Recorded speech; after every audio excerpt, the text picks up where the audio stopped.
Dear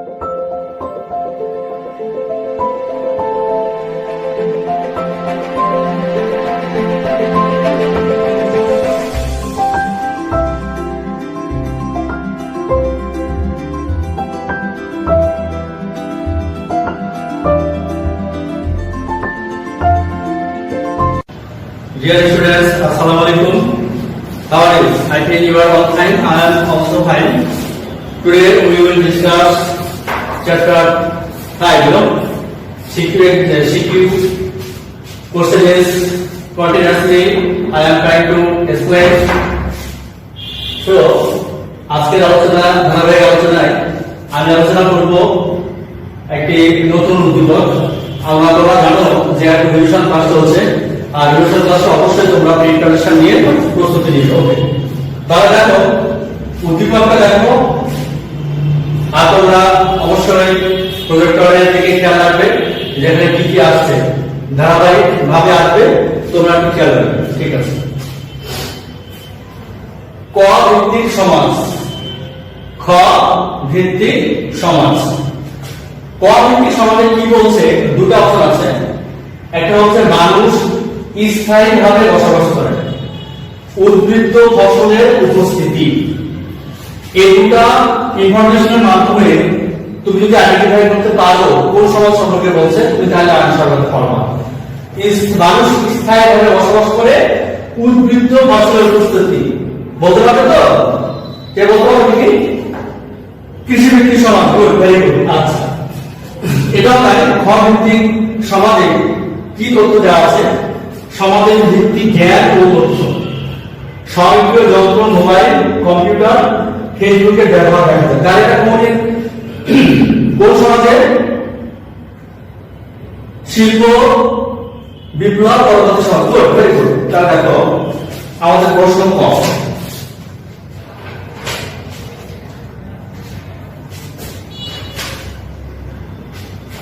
শিল্প বিপ্লবে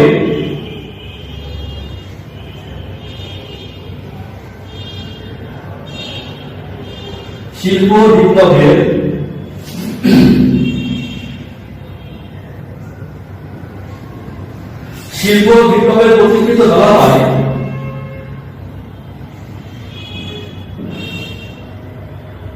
কোন দেশে?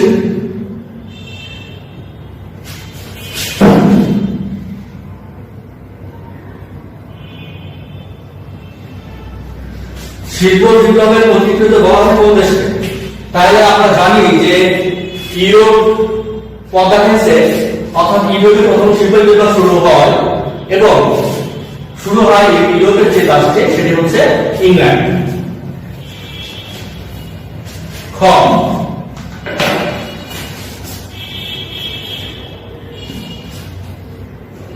রেনেসাঁ বলতে কি বুঝো?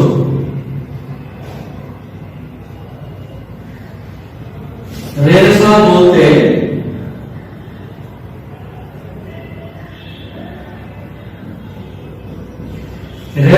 কি বুঝো? দেখো আমরা আলোচনা করি রেনেসাঁ কি বুঝো। রেনেসাঁ মানে হচ্ছে নবজাগরণ। আর এই রেনেসাঁ বলতে আমরা কি বুঝি? আমরা জানি যে ইউরোপে মধ্যযুগের শেষের দিকে উৎপাদন ব্যবস্থায় ব্যাপক উন্নয়ন সাধিত হয়েছিল। মানুষ জ্ঞান বিজ্ঞানের প্রতি মানুষের আগ্রহ বেড়ে গিয়েছিল, অজানাকে জানার প্রতি তাদের অনেক কৌতূহল বেড়ে গিয়েছিল। এই বেড়ে যাওয়া থেকে তারা আবিষ্কার করে কি আবিষ্কার করে? প্রাচীন গ্রিস এবং কিসের ঐতিহ্য? রোমের ঐতিহ্য, জ্ঞান বিজ্ঞানের ঐতিহ্য। এই যে এতগুলো করছে, আবিষ্কার করছে, এগুলোকে বলা হচ্ছে রেনেসাঁ, নবজাগরণ। ঠিক আছে, এটা হচ্ছে রেনেসাঁ। গেল এবার গ আলোচনা।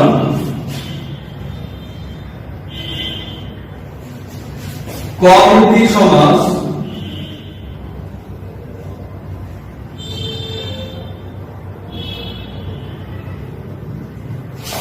বলতে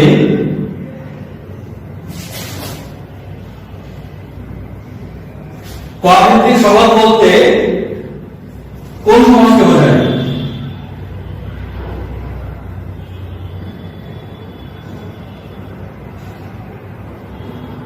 বোঝায়? ব্যাখ্যা করো।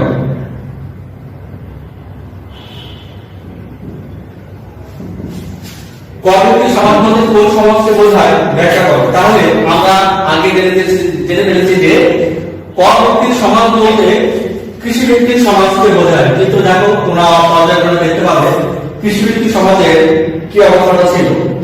অর্থাৎ কৃষিভিত্তিক সমাজের চিত্রে তোমরা দেখছো ক-ভিত্তিক সমাজ বলতে কৃষিভিত্তিক সমাজ আলোচনা করে ফেলেছি। এখন দেখো এই সমাজ কিভাবে শুরু হলো। আমরা জানি যে মেয়েরা কৃষিকাজ শুরু করে, তারপরে যখন কি শুরু হয়, লাঙ্গলের ব্যবহার শুরু হয়ে যায় কৃষিকাজে, তখন পুরুষরা মেয়েদের স্থলে দেখো ছবিতে তোমরা দেখতে পাবো ছবিতে যে লাঙ্গলের ব্যবহার যখন শুরু হয় তখন পুরুষরা কৃষিকাজ শুরু করে। এবং এরপর কি হয়, তখন মানুষরা লাঙ্গলের ব্যবহার এবং বলদের ব্যবহার শুরু হয়ে যায় এবং উৎপাদন আস্তে বেড়ে যায়। মানুষ কোথায় উৎপাদন করতো? উৎপাদন কৃষি সমাজে উৎপাদন করতো বেশিরভাগই যেসব এলাকায় বৃষ্টি হতো বেশি এবং নদী কেন্দ্রিক, অর্থাৎ সিন্ধু নদের তীরে, ঠিক আছে, নীল নদের তীরে, টাইগ্রিস ইউফ্রেটিস নদীর অববাহিকায় মানুষ কি করতো? কৃষিকাজ করতো। এবং এই কৃষিকাজের ফলে যে ফসল তারা যে উৎপাদন করতো তা উদ্বৃত্ত থাকতো। উদ্বৃত্ত মানে সারা বছরের চাহিদা পূরণের পরে কি হতো? সেটা বেশি থাকতো। এই বেশি ফসল তখন তারা কি করতো? একটা বাজারে বা নদীর ধারে নিয়ে আসতো। এইখান থেকেই ব্যবসা বাণিজ্য গড়ে ওঠে, নগর গড়ে ওঠে, তাই না? এই পেশা থেকে আরো অন্য পেশার সৃষ্টি হয়। যেমন তোমার কি সৃষ্টি হয়? ব্যবসা বাণিজ্য সৃষ্টি হয় অনেক, অর্থাৎ আস্তে আস্তে সভ্যতার উন্নয়ন হয়। তাহলে আমরা বলতে পারি যে কি বলতে পারি, কৃষিভিত্তিক সমাজ বলতে এই সমাজকে বোঝানো হয়েছে। কারণ এই মানুষ আরো একটা আলোচনা আছে, কি আছে? এই সমাজের মানুষ স্থায়ীভাবে বসবাস শুরু করে। কারণ কোথায় স্থায়ীভাবে বসবাস শুরু করে? ওই যে নদীর ধারে, যেখানে ব্যবসা বাণিজ্য শুরু হয়ে গেল, কেনা ব্যবসা শুরু হয়ে গেল, ব্যবসা বাণিজ্য শুরু হলে কেনা এবং বেচা, এইখানে মানুষ স্থায়ীভাবে বসবাস শুরু করে এবং অন্যান্য পেশা উদ্ভব হয়। কৃষিজীবী থেকে অন্য শ্রমজীবী, ব্যবসায়ী, শিক্ষক, ইঞ্জিনিয়ার, প্রকৌশলী, সেবা ভিত্তিক যে মানুষগুলো এইভাবে এই সমাজে বিভিন্ন পেশা উদ্ভব হয় এবং কি হয়? সভ্যতা এবং সমাজের বিকাশে গুরুত্বপূর্ণ ভূমিকা পালন করে। তাহলে আমরা উদ্যোগতা আসবে, দেখো মানুষ স্থায়ীভাবে বসবাস করে, উদ্ভিদের ফসল উপস্থিতি হয়। তার মানে আলোচনা করেছি এগুলো কোন সমাজে? কৃষিভিত্তিক সমাজে। তাহলে আমরা বলতে পারি যে ক-ভিত্তিক সমাজ হলো কৃষিভিত্তিক সমাজ। সুতরাং আমরা আলোচনার প্রেক্ষাপটে বলতে পারি ক-ভিত্তিক সমাজ হলো কৃষিভিত্তিক সমাজ। ওকে, আলোচনা শেষ। দেখো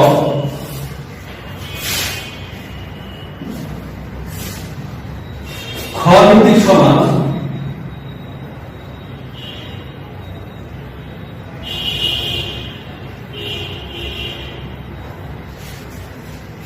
পৃথিবীকে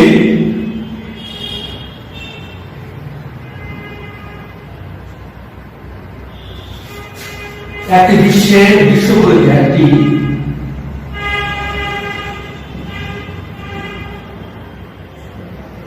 একটি বিশ্ব পদ্ধতিতে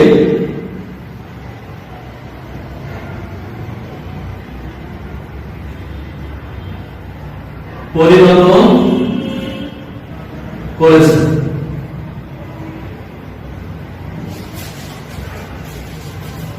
বিশ্বাস করো,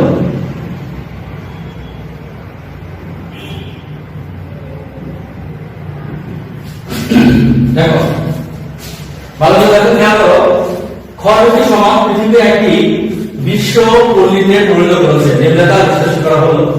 তারপরে উদ্ভাগে আমরা কথা বলবো যে উদ্ভাগে আমরা কি দেখছি? সমাজের ভিত্তিক জ্ঞান ও তথ্য, এবং অর্থাৎ উদ্ভাগের খ-ভিত্তিক সমাজে আমরা কি দেখছি?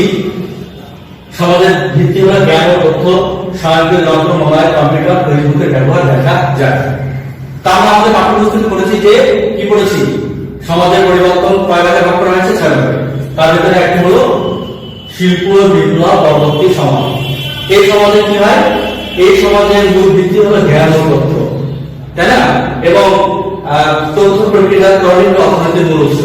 এবং এই সমাজে কৃষিভিত্তিক সমাজ থেকে শুরু মানে এটা থেকে মানুষ অন্যান্য পেশায় স্থানান্তরিত হয়, অন্যান্য পেশার মানুষ গুরুত্বপূর্ণ হয়ে ওঠে, যেমন শিক্ষক, ডাক্তার, ইঞ্জিনিয়ার, প্রকৌশলী, সেবা ও অন্যান্য ক্ষেত্রে মানুষের অন্যান্য খাতের মানুষেরা এক্ষেত্রে প্রধান প্রাধান্য বিস্তার করে। এরপরে কি হয়, তোমরা জমিতে অবশ্যই দেখতে পাচ্ছ যে মানুষ যোগাযোগ ব্যবস্থার উন্নয়ন সাধন করে, অর্থাৎ আধুনিক প্রযুক্তির ব্যবহার শুরু হয়ে যায়। এরপরে কি হয়, দেখো তোমরা দেখছো যে ভুলের ট্রেন, তারপরে আমরা এক স্থান থেকে অন্য স্থানে সহজে অবসর যেতে পারছি, ফলে আমাদের অর্থনৈতিক উন্নয়ন হচ্ছে, ব্যবসা বাণিজ্য উন্নয়ন হচ্ছে। সুতরাং তাই না উড়োজাহাজ এবং উন্নত প্রযুক্তি সম্পন্ন যে নেটওয়ার্ক আমরা ব্যবহার করছি, দেখো ছবিতে তোমরা দেখতে পাবো যে কি ব্যবহার করছি, ফেসবুক। এই ফেসবুকের মাধ্যমে আমরা এক স্থান থেকে অন্য স্থানে বিশ্বের বিভিন্ন দেশের সাথে বন্ধুত্ব স্থাপন করছি, সে দেশের সাথে আমরা সংস্কৃতি আদান প্রদান করতে পারছি।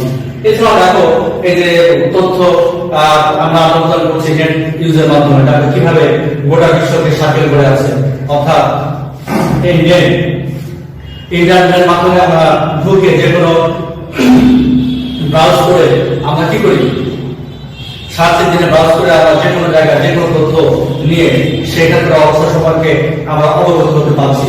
অর্থাৎ গোটা বিষয় গ্লোবাল ভিলেজ, গ্লোবাল ভিলেজ হচ্ছে বিশ্ব পল্লী, গ্লোবাল ভিলেজ অর্থাৎ গোটা বিষয়টা একটি গ্রামে পরিণত হয়েছে।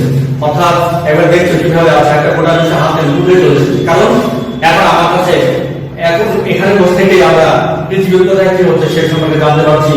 শুধু জানতে পারছি না, ছবি দেখতে পাচ্ছি, কথা বলতে পারছি, এভরিথিং, তাই না? তাহলে সবকিছু সম্ভব হয়ে গেছে। আর এতে বলা হচ্ছে বিশ্বাস, অর্থাৎ গ্লোবাল ভিলেজ, গ্লোবাল ভিলেজ, বিশ্ব পল্লী এটাকে বলা হচ্ছে। তা আমরা নিশ্চয়ই আমরা বুঝতে পেরেছি যে গ্লোবাল ভিলেজ বা বিশ্ব পল্লী কি, অর্থাৎ গোটা পৃথিবী আমাদের কাছে একটা গ্রামে পরিণত হয়েছে, তাই না? দেখো হাতের মধ্যে কিভাবে পৃথিবীতে দেখাচ্ছে, তাই না? তাহলে সুতরাং উন্নত আলোচনার প্রেক্ষাপটে আমরা বলতে পারি যে ক্ষয়ভিত্তিক সমাজ অর্থাৎ কোন সমাজ, শিল্প বিপ্লব পরবর্তী সমাজ একটা বিশ্ব পল্লীতে পরিণত হয়েছে, তাই না? তো আলোচনা আমার আজকে শেষ। তোমরা অবশ্যই ভালো করে পড়বে। তোমাদের আমি তোমাদের দুটি জিনিসের কথা বলছি। You have to maintain two things. Understand? One thing is you have to study your book properly. You have to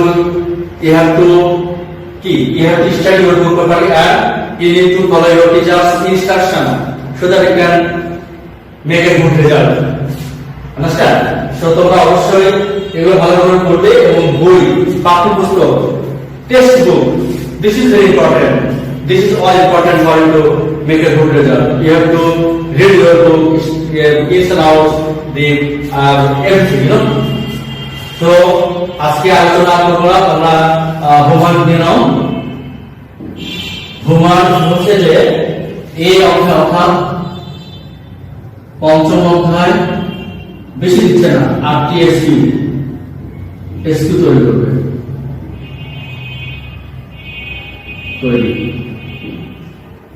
ওকে, তাহলে ডিয়ার স্টুডেন্টস, আজকে এপ্রিল 2 তোমরা সকলেই ভালো থেকো, সুস্থ থাকো এবং পরিবারকে সময় দাও, পরিবারের কাছাকাছি থাকো, ঠিক আছে? এবারে আজকে আমার আলোচনা শেষ করছি। সকলকে ধন্যবাদ। আসসালামু আলাইকুম।